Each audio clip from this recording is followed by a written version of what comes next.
Hi.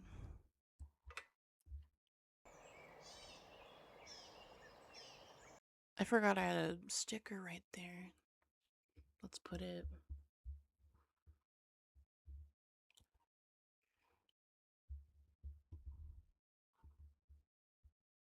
Yeah, that works. I just got back from Pride. So before I take off my outfit, I wanted to show you the vibes. I have just about every hair clip I own in my hair. There's nothing on this hand. This hand has all the accessories, I guess. I have one ring on. I have some bracelets. Oh, and I got the earrings, snake earrings. I have a little star choker. I have also a matching little ear cuff that actually, now that you've seen it, I'm going to take that off because it's starting to dig into my ear.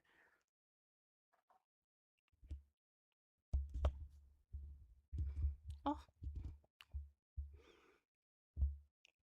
Yeah, he's pretty cool. I'm a big fan of snake jewelry. But yeah, I just went to Pride, so I wanted to show you some of the stuff I got now that you've seen the fit. Oh yeah, I didn't even say what shirt I was wearing. This is...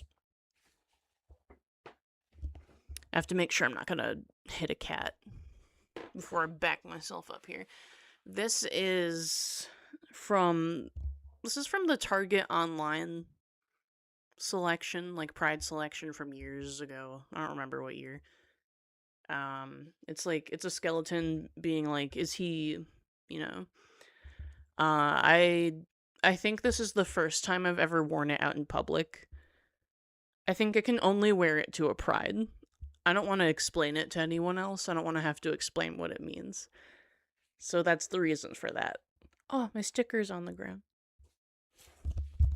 Um, I didn't buy a lot of things because I'm trying to mostly save money, but I did get a sticker and a print. I could have sworn I got a third thing. I don't think I did.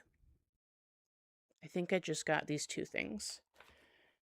Um, well, one thing I saw was I just took a business card for fidget wear because they had cute shirts, but it was a little above what I wanted to only buy like a couple small things, so I didn't get anything. But I'll put a link to whatever I show you. Like I'll link whatever creators I mention in the description so that you can check it out. But here are the things I got. Two things. First one, let's show you the sticker first. It says your anxiety is such a lying ass hoe. Because it is. That is by...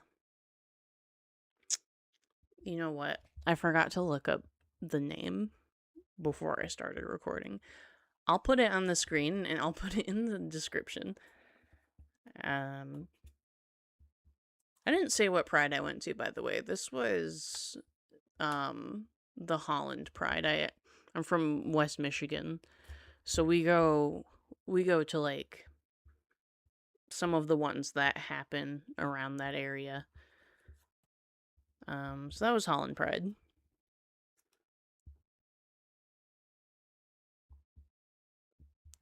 It called to me. This one I do know. This one's by Outdoorsy Studio. So there's that. Whoa. I think the sun just came out briefly. Oh my god, I didn't know the sun was gay. Anyway, I just have a couple notes about some things I was thinking about in relation to me going to this Pride, because it's like, normally what I would do on your typical day to have a chill time is not leave the house. I wouldn't be going to a secondary location. I'd be at my house crafting or playing games or drawing.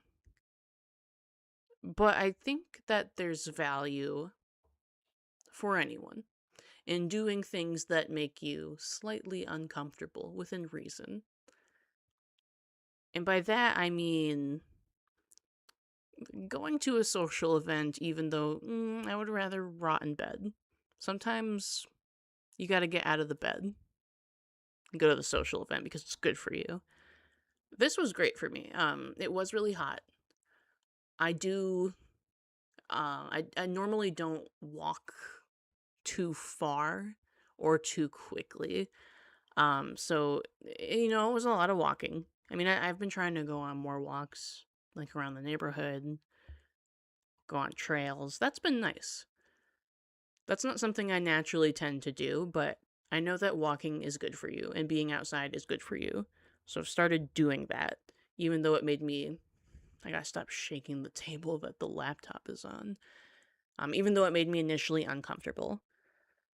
So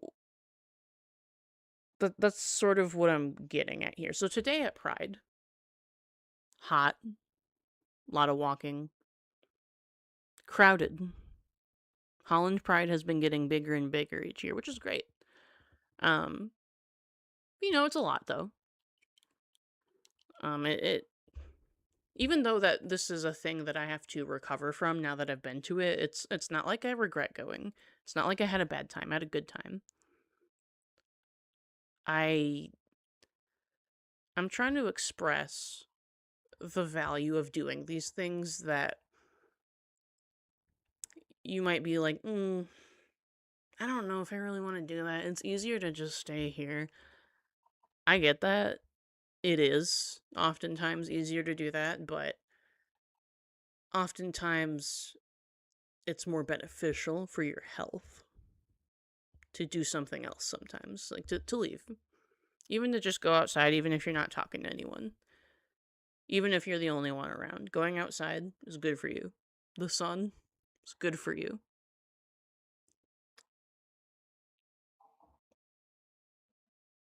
Yeah, and even though crowds can be kind of overwhelming,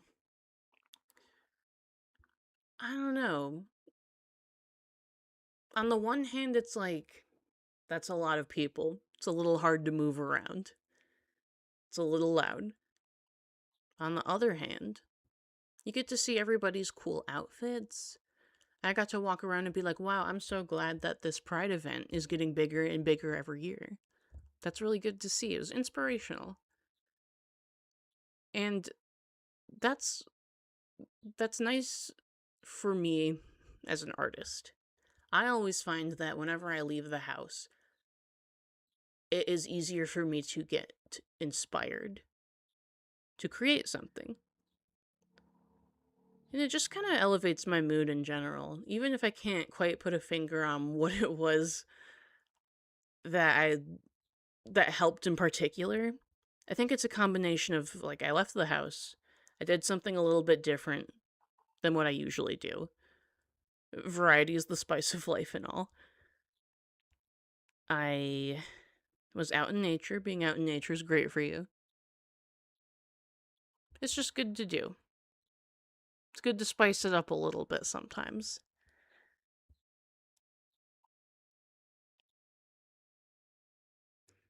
I'm double checking that I touched on everything that I wanted to touch on. Oh, okay. So going to Pride is just one example of doing something that isn't probably like the easiest choice. Probably easier to not go somewhere, right? Easier to stay home. Oh my god. I'm sorry, the camera. I gotta take my elbow off the desk. Easier to stay home. Sometimes nice to stay home. Sometimes, though, it's nice to leave. Pride is one example. But there are a lot of things I've started doing regularly that at first were uncomfortable. Like eating better. When I say eating better, I did that really slowly, and I don't know if there is like a perfect diet, you know? I don't know if there's a point where I would be like, yeah, I eat perfectly all the time. It's just sort of like what I'm talking about is, did I eat a fruit or a vegetable today? Or did I just have chicken and fries? Like, nothing wrong with chicken and fries, but getting all of the nutrients you need in a day does hit different. It does. It wasn't a part of my regular diet, though, for a really long time to be incorporating stuff like peppers and spinach. And I'm pretty sure child me would have cringed at a lot of those things. Like, you tell me you eat spinach on purpose? Yeah, I do. Um, Tomatoes, I don't know, leaves, salads, smoothies, adding like flaxseed to stuff to get more fiber. Um, I was pulling a hair off the mic there. It's a little furry. Yeah, that wasn't something I naturally tended to do, but I started working up to it by just doing little things like, today I'm gonna make a smoothie. Okay, this is a pretty decent smoothie. Maybe next time I'll add something else to it. Did I drink smoothies regularly? No. It's mostly just having soda and chips and chicken tender and fry. And I don't think any of those things are bad. But when it's only those things, it feels different every day versus making sure that you get your vitamins and such. So it was uncomfortable for a while, trying to make myself eat incrementally better. And I think I've done this thing where I like improve it and then I step backwards and then it improves a little bit again and then I go backwards. Like I currently don't drink soda every day. There have been periods where I cut out soda and I just had like flavored water instead. And then there was a point where I was just like, you know what? I want soda again. And so I was just drinking a bunch of soda. I I'll drink a bunch of energy drinks and then I'll be like, you know what? Maybe I won't drink as many of those. And then I'll drink them a bunch again. So I don't think it's like a linear improvement, but it's something that helps every time I decide to do it. And every time I decide to do it, it gets a little easier. That's the thing, too. When you do something that makes you uncomfortable, if you are doing that enough, if you are going out of your comfort zone enough, your brain learns that it's not dangerous to do that. It's like, okay, well, we've done slightly uncomfortable things before, so it's probably fine, right? Like, oh, I see that Kayla is trying to eat leaves again. She does tend to do that sometimes, so that's probably fine. Maybe spinach isn't awful. Maybe we like spinach because it's healthy. Maybe we do actually want to add spinach to our noodle dish, to our pizza, because we know that it makes us feel good. Maybe we don't mind going on a walk because even if it's like kind of hot outside, it's a long walk, when we get back, we feel better because we moved our body.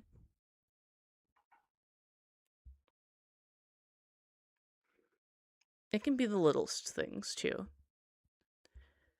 Making my bed every day. I didn't used to do that.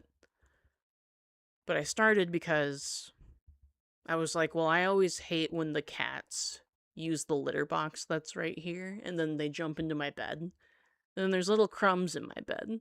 And I'm like, I wish you wouldn't do that. I wish you wouldn't bring the poop sand into my bed. I wish you wouldn't put your cat butt on my pillow that I sleep on, that I put my face on. So I've started making the bed every day, not like perfectly, just enough to cover my pillow and cover the area where I sleep so that they're not putting their poop dust all over my bed. Or at least it's easier to shake it off when it's not on the fitted sheet. And it's just kind of nice to walk into my room and the bed's made. Then I don't have to be like, oh, which side of the blanket is the tag on so that I can make sure to avoid that. No, I already know that it's good to go. Hi. Hi, Dr. Dirt. Do you have anything to say?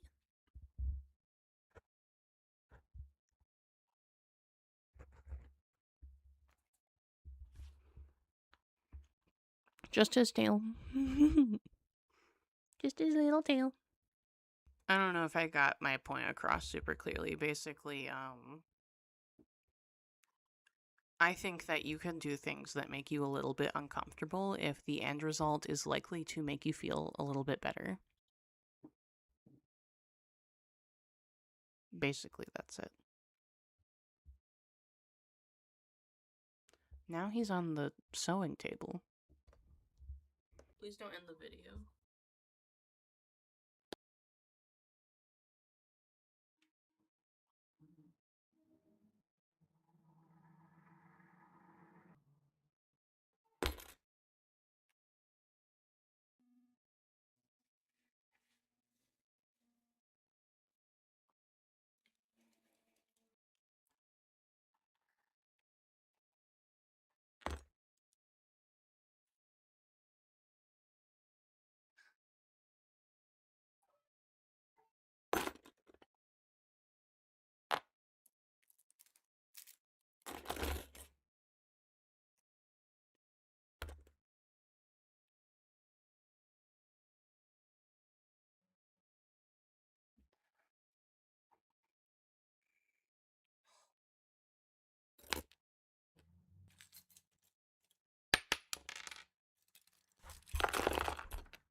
Good heavens.